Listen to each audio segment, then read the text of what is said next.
आजकल मुख्यमंत्री बड़े बड़े मंचों से महिला सुरक्षा और माफियाओं पर कार्रवाई को लेकर अधिकारियों को दिशा निर्देश देते नजर आते हैं, लेकिन धरातल पर इसके परिणाम उल्टे हैं।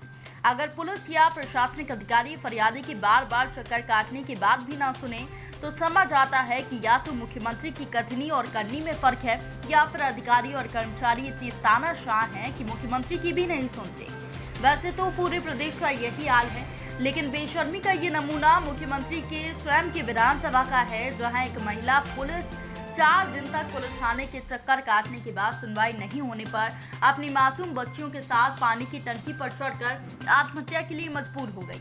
मामला सीहोर के रेहटी थाना क्षेत्र के खड़गांव का है, जहां पर सीमा गोस्वामी को उनके पिता ने 2 एकड़ जमीन दी थी, जिसे सीमा बाई प्रतिवर्ष किराए से दिया करती थी। इस वर्ष उसकी जमीन को उनके जीजा लक्ष्मण पुरी को दी थी, लेकिन जीजा ने उनके पैसे नहीं दिए, जिसके कारण उन्हें जीवन यापन करने में परेशानी आ रही थी। वो पिछले 3 दिन से लगातार पुलिस थाने में जाकर कार्रवाई की मांग कर रही थी, लेकिन कोई कार्रवाई नहीं हुई। इससे व्यथित होकर पीड़िता पानी की टंकी पर चढ़ गई। इसके बाद करीब 3 घंटे बाद एसडीएम बुधनी शैलेंद्र हिनौतिया के समझाने के बाद पुलिस के द्वारा महिला को पैसे दिलवाए जा रहे हैं। साल के पैसे दें भाई पैसे दो। मेरी 2 एकड़ जमीन का मामला है खड़गांव का। मेरे पिताजी मुझे कन्यादान में 2 एकड़ जमीन आम तरफ से दे के गए थे, उस पर लक्ष्मणपुरी सरेआम कब्जा जमाए हैं। मैं खेत पे जाती हूँ तो मुझे जान से मारने की धमकी देता है ये मेरे जीजाजी लक्ष्मणपुरी, और यही हक तब होता है, यही खोट से देता है, यही जेब में पैसे रखता है। क्या कारण रहा कि आज तुमको पानी की टंकी पे चढ़ने के लिए मजबूर होना पड़ा? भैया मैं 4 दिन से परेशान हूँ।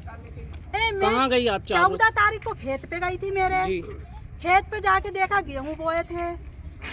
इसने शिवराज को कोली से दिया था 1,40,000 में 4 लोगों का हिस्सा, उसमें वैसे 5 लोगों का है। मेरे बड़े भाई का इनने अलग छोड़ दिया, वो भी नाले तरफ से, क्योंकि उसने इनकी कंप्लेंट डाली थी, ये उनको मारते पीटते थे। तो फिर उसने कंप्लेंट डाली तो इन्होंने उनका हिस्सा छोड़ के हम 4 लोगों का हिस्सा खोट से दिया। आप कहाँ गई न्याय की मांग करने?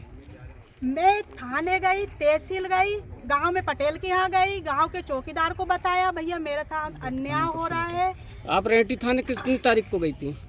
मैं 15 तारीख को आई, 16 को आई और आज भी आई 17 को। 17? हाँ, मतलब कल भी आप रेहटी थाने थी? हाँ, और 14 को भी आई थी। 4 दिन हो गए मुझे, घर नहीं पहुंची हूँ मैं। ये दोनों बच्चियाँ हैं मेरे साथ, इनको मैं पाल रही हूँ मेरी मेहनत से, और वो जमीन ही मेरा गुजारा है जिंदगी का। 2 एकड़ बालक भी है। बालक कहाँ है? बालक मेरा घर है, वो चटका है, छोटा है, वो इनको लेके आऊँ उसको लेके आऊँ। 3 बच्चे हैं मेरे, 1 लड़का 2 लड़की। ऐसा सुनने में आ रहा कल रात आपने थाने में गुजारी? मैं रात भर जहाँ बैठी रही 10 बजे तक, फिर इन्होंने डायल 100 ने मुझे वहाँ छोड़ा मंदिर पे, रुद्रधाम पे।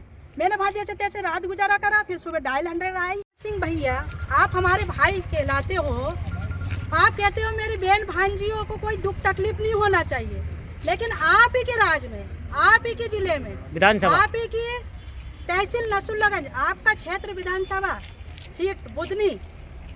मैं देखो ये 2 मेरी छोटी छोटी कन्याएं भांजिया, और हमारे साथ अत्याचार हो रहा है। मेरी 2 एकड़ जमीन पे मेरे जियाजी लक्ष्मणपुरी ने कब्जा जमाया। आप बोल रहे थे कोई किसी का हक नहीं छीन सकता, 10 हाथ गड्ढे में गाड़ दूंगा। मैं चिल्ला कह रही, मेरी क्यों नहीं सुन रहा, क्यों नहीं गड्ढे में गाड़ रहे हो? मेरी कार्रवाई करो, मेरी 2 एकड़ जमीन पे नहीं जाना चाहिए लक्ष्मणपुरी, और मेरी हक दर्शा दो।